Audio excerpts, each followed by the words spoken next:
Hapa ni jambo moja tu muhimu sana, kwamba kama mnavyofahamu tarehe 29 Julai 2026 Chama cha Mapinduzi ilikuwa na kikao maalum cha Halmashauri Kuu ya Taifa.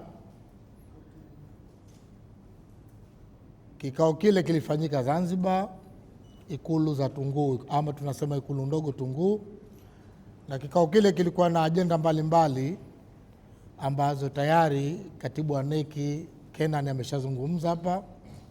Lakini moja kati ya ajenda iliyokuwepo katika kikao kile, sisi tunasema mengineo, lakini kwa idhini ya mwenyekiti, tukana ajenda ya mwenyekiti wa chama, na ajenda ile ilihusisha mabadiliko madogo ya sekretarieti ya Halmashauri Kuu ya Taifa. Kama mnavyofahamu kwamba Halmashauri Kuu ndicho chombo cha mwisho cha uteuzi wa katibu mkuu ama wakuu wa idara. Kwa maana hiyo ilifanyika mabadiliko madogo katika sekretarieti ya Halmashauri Kuu ya Taifa, na kwa sisi hapa bahati nzuri katika mabadiliko yale tukapata naibu katibu mkuu wa Chama cha Mapinduzi anayefanyia kazi zake Zanzibar kuwa mpya. Bara wamepata, sitaki kuzungumzia kwa upande wa bara, na kusudia hapa kwa mujibu wa utamaduni wa Chama cha Mapinduzi kwamba tunapokuwa na katibu mkuu mpya huwa tunafanya mapokezi, kwa maana ya katibu mkuu ambaye inakuwa ni kiongozi wa sekretarieti ya Chama cha Mapinduzi. Huwa tunawapokea Dodoma, makao makuu ya chama, tunawapokea ofisi ndogo Lumumba, na hapa ofisi kuu ya chama Kiswandui. Na kwa kuwa kwa muundo wa chama tuna manaibu wawili, tuna naibu mmoja anafanyia kazi zake bara, mmoja anafanyia kazi zake Zanzibar.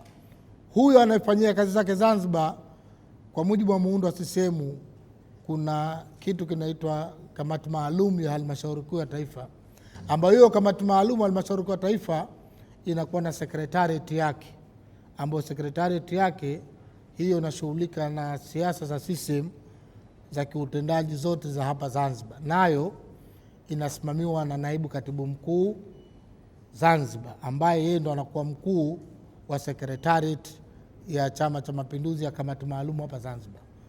Kwa maana kwa utamaduni wa Chama cha Mapinduzi, tunapompata kiongozi wa sekretarieti huwa tunafanya mapokezi maalum kwa ajili ya kumkaribisha ofisini, lakini pia kufanya mapokezi kumpongeza kutokana na imani aliyopewa na viongozi wetu wakuu, lakini pia kuthibitishwa na Halmashauri Kuu ya Taifa.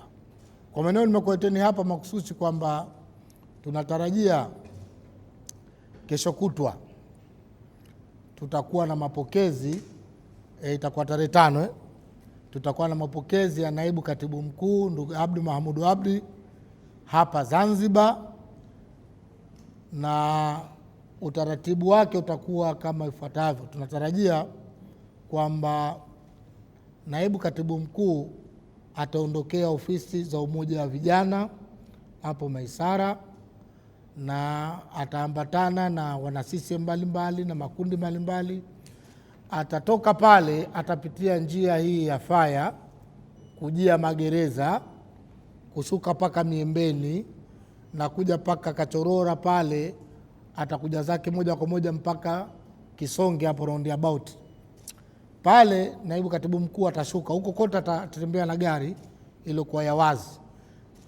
Atafika hapo atashuka hapo. Sasa ataambatana na viongozi mbalimbali wa chama, wakiwemo wenye viti wa mikoa, wenye viti wa wilaya, wakuu wa idara za chama na viongozi wengine pamoja na wana CCM. Tutatembea pale kutoka kwa miguu sasa kuja zake paka ofisi kuu ya chama hapa Kiswandui, ambapo atakapofika kwenye lango kuu pale atatembea peke yake, kumpa nafasi atavishwa skafu. Baada ya kuvishwa skafu pale ataingia ndani. Atakapoingia ndani atapokewa na naibu katibu mkuu aliyomaliza muda wake Daktari Mohamed Said Mohamed Dimwa.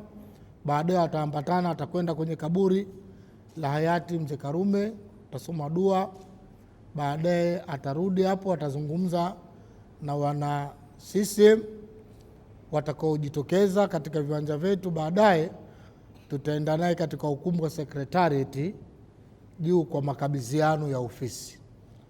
Kwa maana hiyo tumewaiteni kukupeni ratiba hiyo na nyie mkaitangaze, na vile vile niwaombe kupitia kwenu wananchi wajitokeze kwa wingi, wana CCM wapenzi, ili kuja kumlaki kiongozi wetu mpya ambaye anakuja zake sasa hapa ofisi kuu za chama Kiswandui.